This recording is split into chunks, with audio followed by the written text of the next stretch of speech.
Sup? I'm recording, right? Okay. Duh. What? In 1969, an adventure magazine reporter named Milt Macklin flew to New Guinea with his film crew to shoot a documentary about a missing person who had gone missing in that area. Milt's hope was he was actually going to find this missing person and capture it on film, really pushing his documentary over the top. But despite shooting all this footage and looking all over the place, they never found the missing person. And so Milt ultimately went back home and just put all the footage in storage, never even watched it. Well, 40 years later, that footage got pulled out of storage because another crew wanted to make a documentary about this missing person, and when they watched this footage, they found something totally unbelievable on it. And so today, I'm going to tell you the story of what they found, and then more importantly, what it revealed about this missing person. And I will say right now, it is highly disturbing. But before we get into that story, if you're a fan of the strange, dark, and mysterious delivered in story format, then you've come to the right place because that's all we do, and we upload once a week. So if that's of interest to you, please gift the like button the complete set of Where's Waldo books, but make sure you cut all the Waldos off of every page first. Also, please subscribe to our channel and turn on all notifications. I got so you this. don't miss any of our weekly uploads. Okay, let's get into today's story.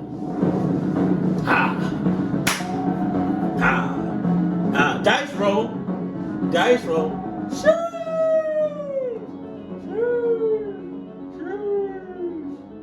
On the morning of Saturday, November 18th, 1961, a 23-year-old man named Michael Rockefeller reached down and grabbed the pull cord that was Rockefeller?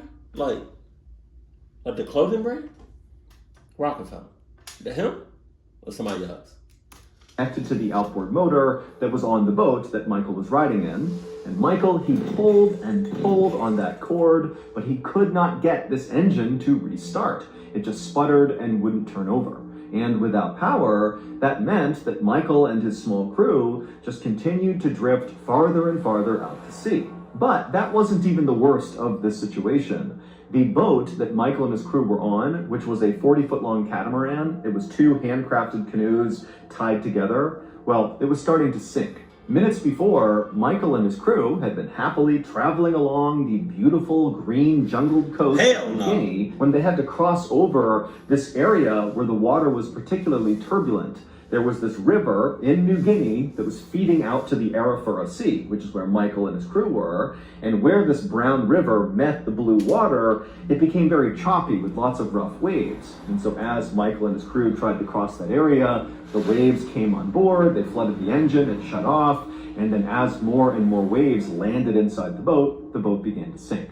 The reason why Michael and his crew were even out here and taking these chances to begin with is because Michael wanted to go see this tribe called the Asmats that lived in New Guinea. Them mother cluckers look like they played no games. No games whatsoever. Jesus Christ. Right past this area where this river was. They lived right on the coast. Michael was obsessed with the artwork that the Asmat tribe created, in particular, the very unique bis pole. These poles are created by the master carvers within the Asmat tribe. What they do is they take a single piece of wood and they etch it away until it looks like it's a bunch of men standing on each other's shoulders. Now, these bis poles are totally beautiful and intricate and wonderful to look at, but the Asmat tribe doesn't make them for art.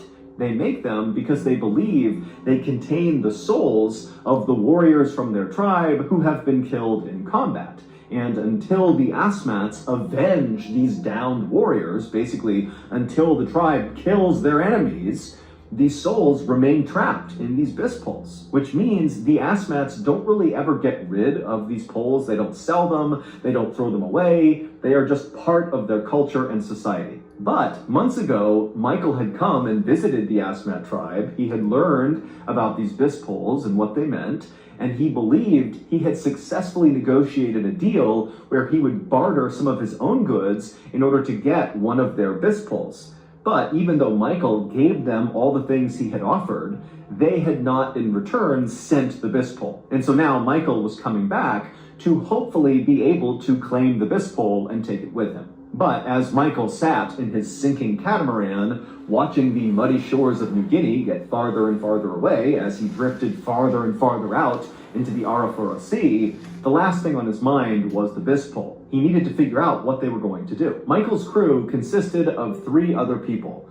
There was a French anthropologist named René, and there were 2 teenagers who were actually asthmatic guides, and their names were Simon and Leo. And so after Michael was unable to start the engine up, all 3 of them took their turn yanking on the cord, but they too could not get it to start.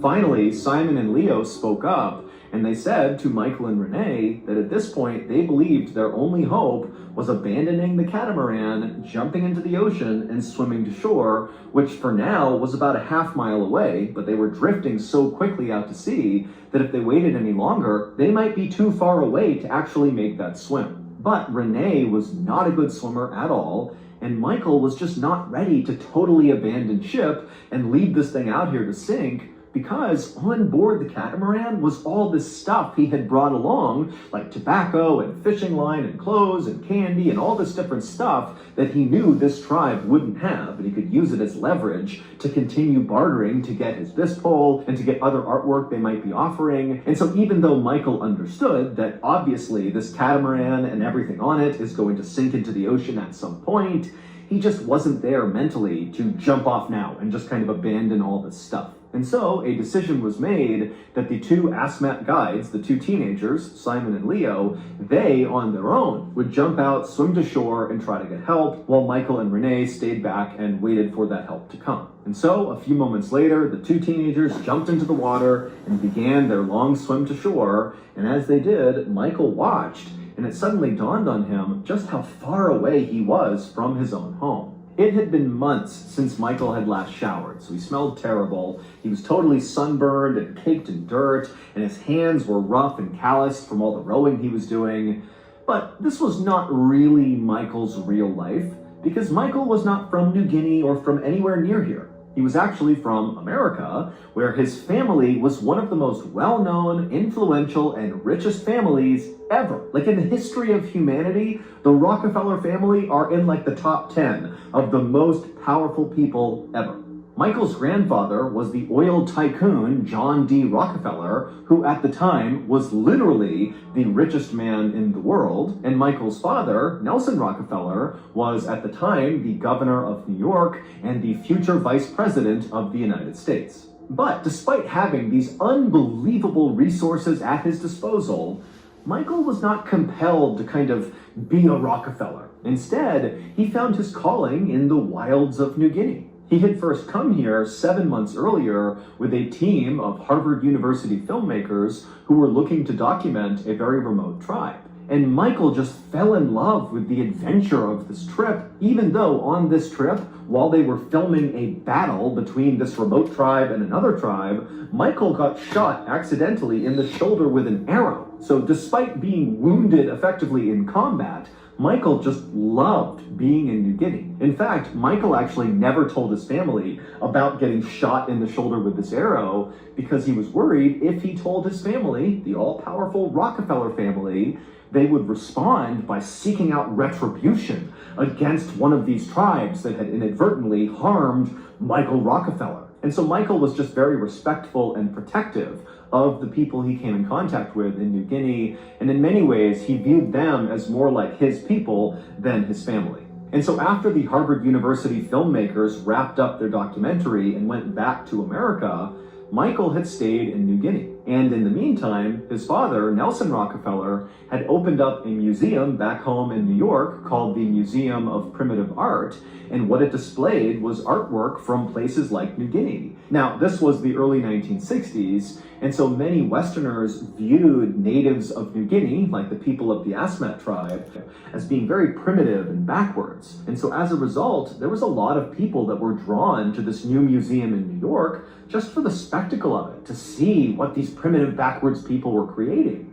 But Michael felt like he had a deeper understanding of the natives of New Guinea, and he felt like it was his responsibility to go out and find the incredible artwork all around New Guinea, including like the bis poles from the Asmat tribe, and send that artwork back to his father to be put up in this museum so that it was more than just a spectacle. Michael wanted the people of the West to appreciate and respect the natives of New Guinea the same way he did, and he believed through art he could do that.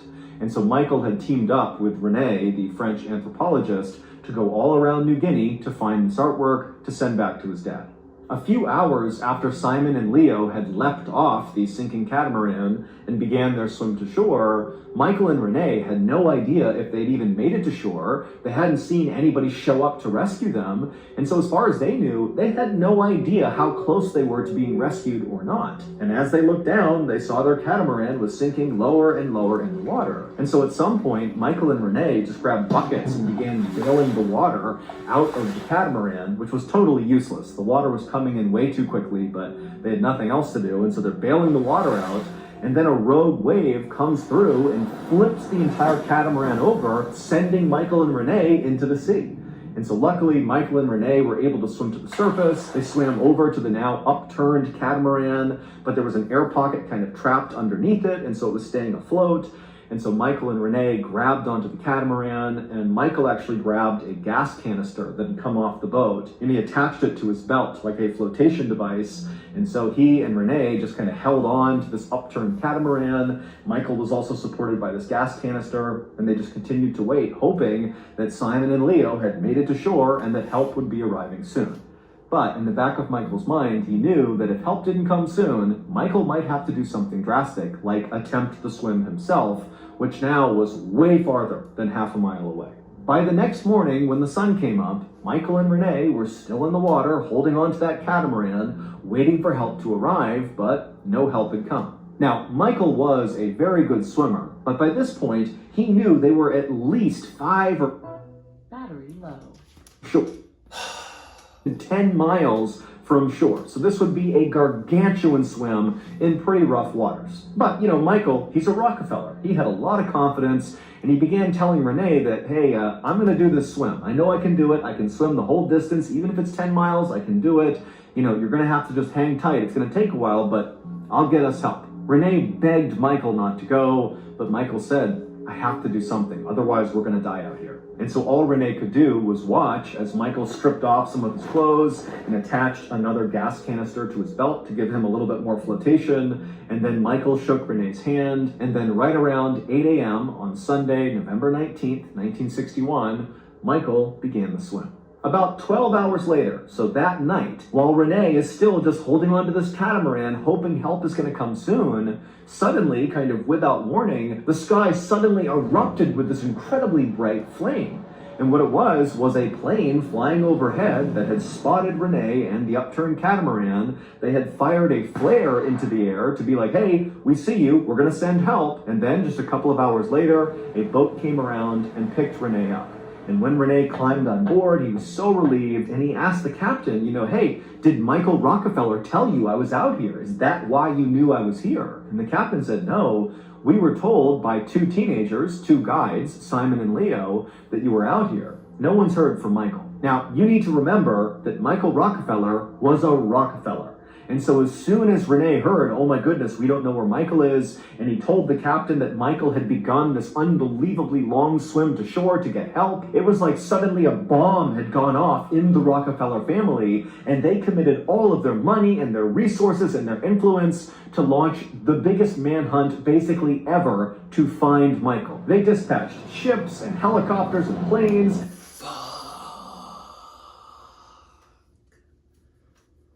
That's not gonna look good. That's not gonna look good on the people on the island. They're gonna think something else. They're gonna think the worst, I think. Oh man. They got in touch with the US Navy and got them to be fully involved. I mean, they looked everywhere for weeks, but they could not find Michael. This search for Michael would continue for years. Now, it wouldn't be as intense as the first few weeks, but there was always somebody or some entity looking for Michael around the area where he had begun that swim. But by 1964, so 3 years after Michael had begun the swim to shore, the Rockefeller family finally accepted that Michael had to be dead, that he had to have drowned on that 5 or 10 mile swim to shore.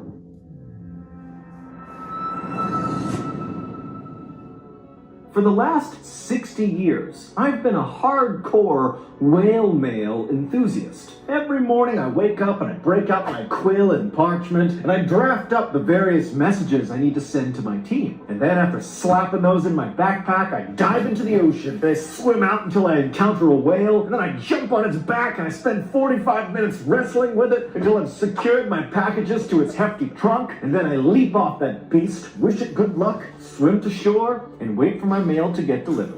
But despite how glorious this shipping system sounds, unfortunately, in the past 6 decades, not one whale has understood it was my courier, and so as a result, all of my mail has gone undelivered. So, after 60 years, I finally decided to give up on whale mail and join the future and entrust all of my shipping needs to Stamps.com. For 25 years, Stamps.com has been helping businesses save time and money. With Stamps.com, all you need is a computer and a printer. They even send you a free scale, so you'll have everything you need to get started. Stamps.com automatically tells you your cheapest and fastest shipping options. Also, you get access to all the USPS and UPS services that you need right from your computer anytime, day or night, no lines, no traffic, no waiting. So even though I know whale mail has a place in all of our hearts, it's time to free Willy and join Stamps.com. Set your business up for success when you get started with Stamps.com today. Sign up at Stamps.com/Mr. Ballin for a special offer that includes a 4-week trial, plus free postage, and a free digital scale. No long-term commitments or contracts. Just go to Stamps.com/Mr. Ballin.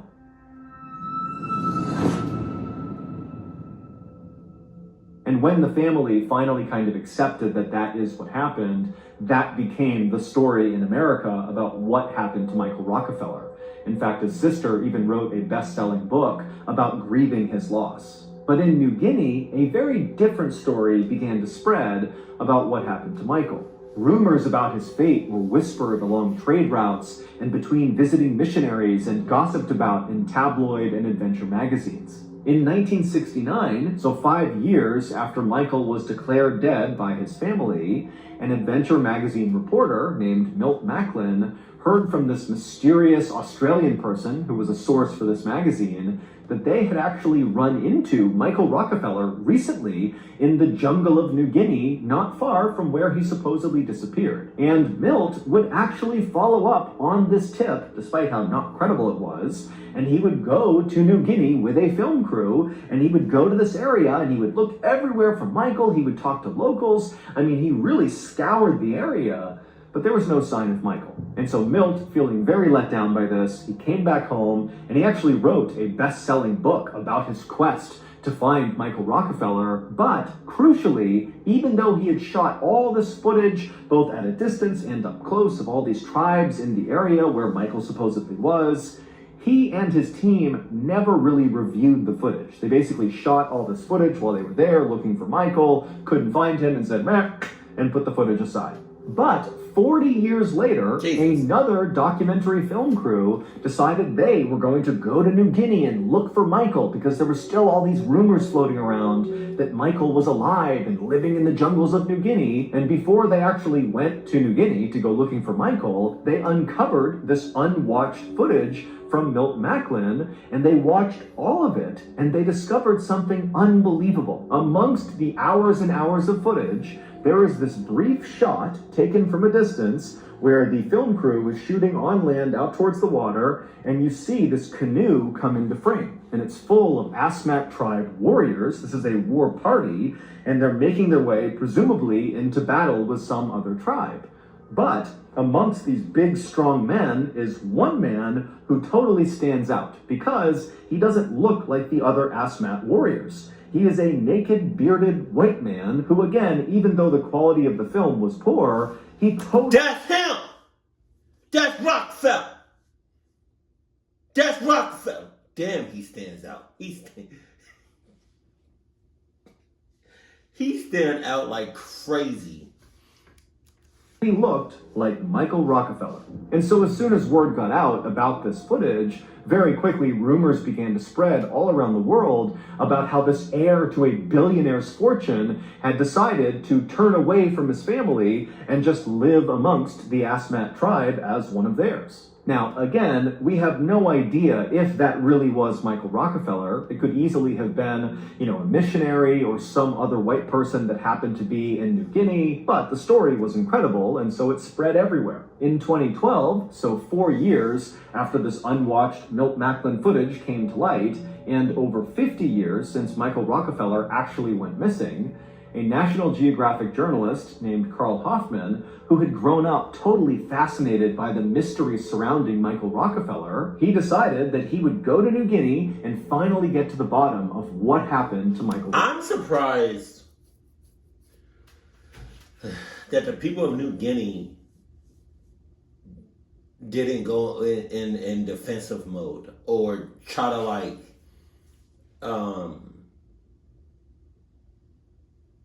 brush off or scare away the people that was looking for Michael, or any newbies to be you know what I mean? Because if I was like on that island with them and like with all the tribe people, I would have just been fed up. It's like all these people all of a sudden just coming here. At first it was like a few here and there, once, twice, maybe 3 times, a year. Now y'all coming more frequently now. All right, like, hey, relax. You see, we cool peoples. We cool peoples over here. We nice, the good vibes and all that. But hey, man, come on, relax. And after Carl and his interpreter went to New Guinea and lived with the Asmat tribe for months and gained their trust and gained their respect, they began to tell him a brand new story that he had never heard before about what happened to Michael, the real story. And they gave him a dire warning that if he ever told anyone what actually happened to Michael, that the whole village would likely be killed, and maybe even he too would be killed. But Carl didn't listen. After hearing what really happened to Michael, he left New Guinea and wrote a book about it called Savage Harvest. And from his book, here is what happened to Michael Rockefeller. Oh, shit. On the morning of November 19th, 1961, so roughly 24 hours after Michael had jumped into the water and began this 5 to 10 mile swim to shore to get help, 3 Asmat tribe elders named Finn, Jim, and Pep sat amongst 50 other tribe members in 8 long canoes. And they weren't going anywhere. They were just kind of resting at the mouth of this river, the same river that dumped out into the Arafura Sea, which is exactly where Michael and his crew had ran into all those rough waters and overturned, causing their whole situation. And so all these tribes people are just sitting there in their canoes. Some of them are smoking loosely wrapped cigars. Others are chewing on flour made from a palm plant called sago, and they're all naked, minus a couple of bands around their knees and their elbows, and some of them had very intricate piercings in their noses and their ears, but they're all just kind of sitting there. It was a long day, and they're enjoying some peace and quiet. But then suddenly, Jim, one of the elders, noticed something making its way into the river from the sea. It was this white thing kind of slithering towards them, and immediately Jim called out to the others to look, there's something over there. It's a white crocodile, it's a serpent, it's something. And they all look, and they're watching, and slowly this white thing is moving its way closer and closer to them. And so, not wanting to be caught off guard, the entire group got ready and began paddling over to see what this thing was, because if it was a threat, they could deal with it. If it wasn't, so be it. And so as these 8 canoes converged on this white thing, some of them had their spears up ready to attack. But when they finally saw what this creature was, they realized it was not some serpent or crocodile or something. It was a white man, and he was floating on his back, and he had these weird flotation devices on, but he was not a threat. And so right away, all the tribesmen, they put down their spears, they kind of laugh, thinking that they were in danger for a second. And this white man, who was Michael Rockefeller, he rolled over and he looked up and he couldn't believe what he was seeing. He's just swam like 10 miles to get here, and he's seeing the tribe that he had come to see in the first place. They've come here to rescue him. And so, practically crying with relief, he turned around and grabbed one of their canoes. And as soon as he did, one of the elders, Pep, looked down at Michael holding onto his boat, and then Pep looked up at the other two elders, Finn and Jim, and they just stared at each other, then back at Michael, then back at each other, and then they nodded in agreement. And then Pep helped Michael into the boat. Michael immediately just laid in the middle of the boat. He was so exhausted from that swim, but he was so relieved, and he just laid there while the tribe kind of got back into position. They turned their canoes around and began paddling back up the river, back inland. And as they paddled, they began this very strange chant. All 8 canoes, all 50 plus members of the tribe, all in unison began this chant. And Michael, he had studied the Asmat tribe and felt like he knew a lot about their culture, but he had never heard this particular chant before. And so he was enchanted by it, and he tried to ask them, what does this mean? But they just completely ignored Michael and just continued to paddle and chant.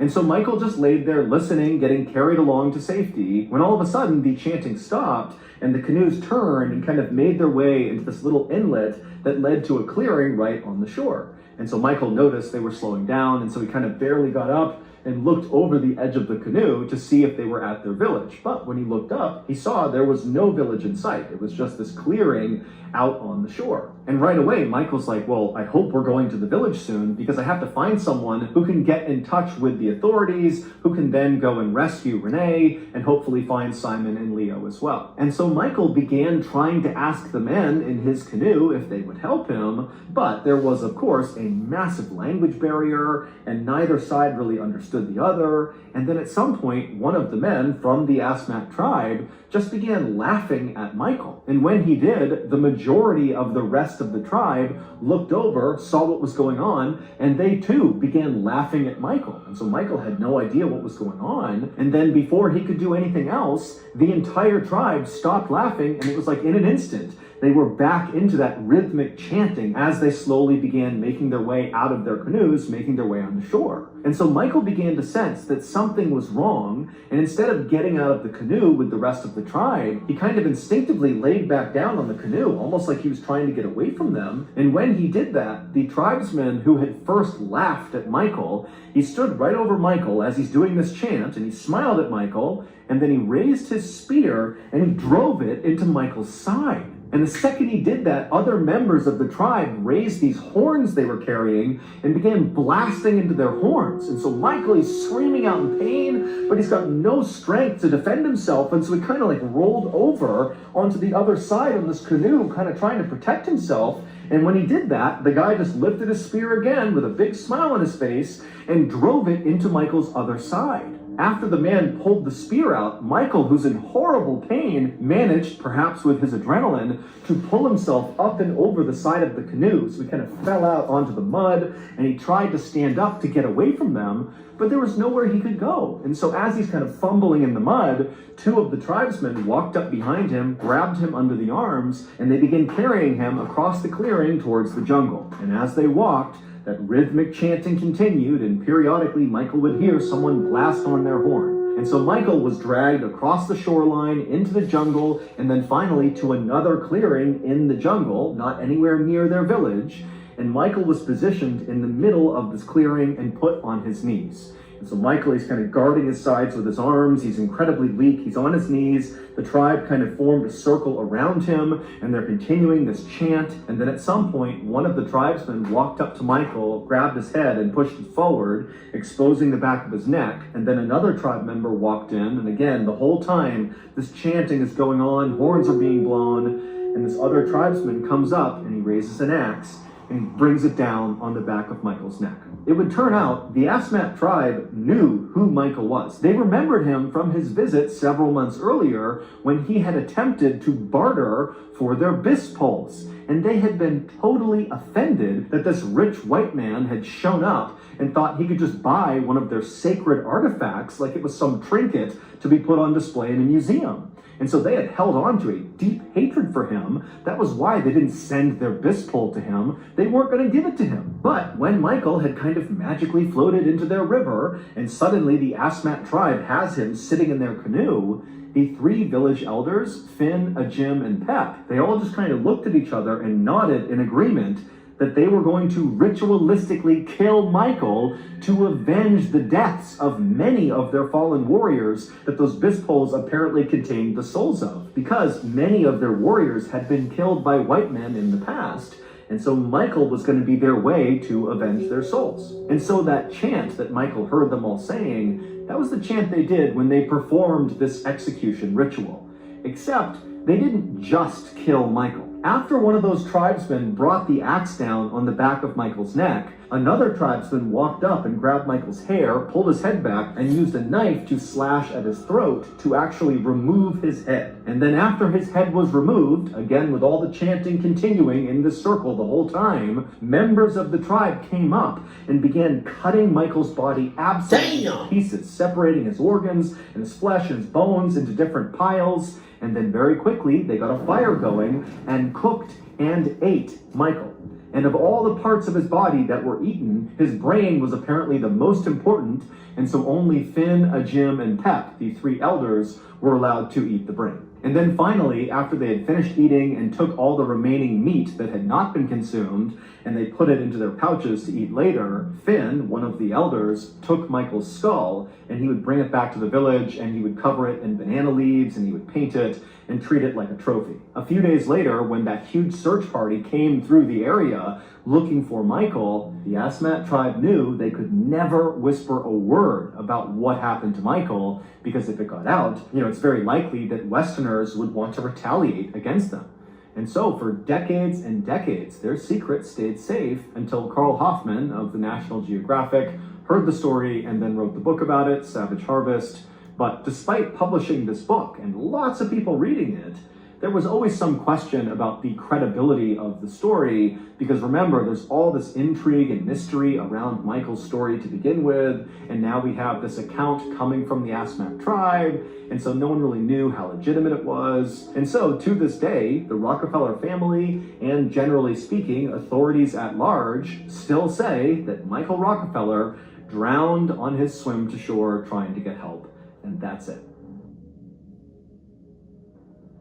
So it's really... So that's going to do it. If you enjoyed today's episode, be sure to check out our podcast called the Mr. Ballin Podcast, where we have literally hundreds more stories just like this one available for you to listen to right now, and many of them are exclusive to the podcast, so you can only get them on the podcast, not on YouTube. You can find that podcast exclusively on Amazon Music. So it's really somebody's word against somebody else's word. And I feel like the only ones that really know what happened to Michael are the ones, I keep forgetting their name, like the one on the island, like the one, like the tribes and stuff. Because other than God, but other than that, like what they told Hoffman, that sounds real. But him drowning, that also sounds real. I really don't know what to believe. I'm just surprised that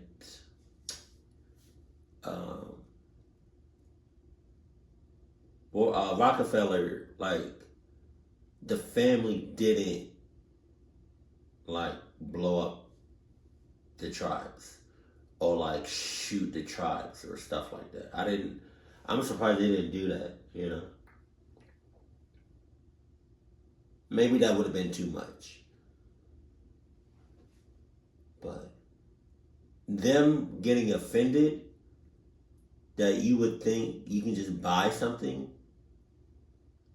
but that means so much to somebody. I mean, I get it, But it doesn't really seem like they let Michael like explain himself or try to be like sorry for his intentions and stuff. So it's crazy how it's still people out here on islands in different parts of the world where it's like they're in their own world. Like they heard about America, they heard about China, Australia, Africa. Like they heard about all of these places, but they never been there. You know? It's like you got these people that's living in their own world. It has nothing, and they don't even know about us. That's crazy.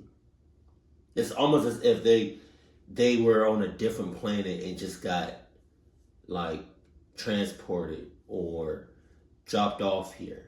That's how much of a difference how like they operate and stuff. Like that's just like that's man. But yeah. Only the people that's on our island know what happened to Michael. That's it. That's crazy. Keep it cool, keep it classy, and I love you. Stay happy. My family.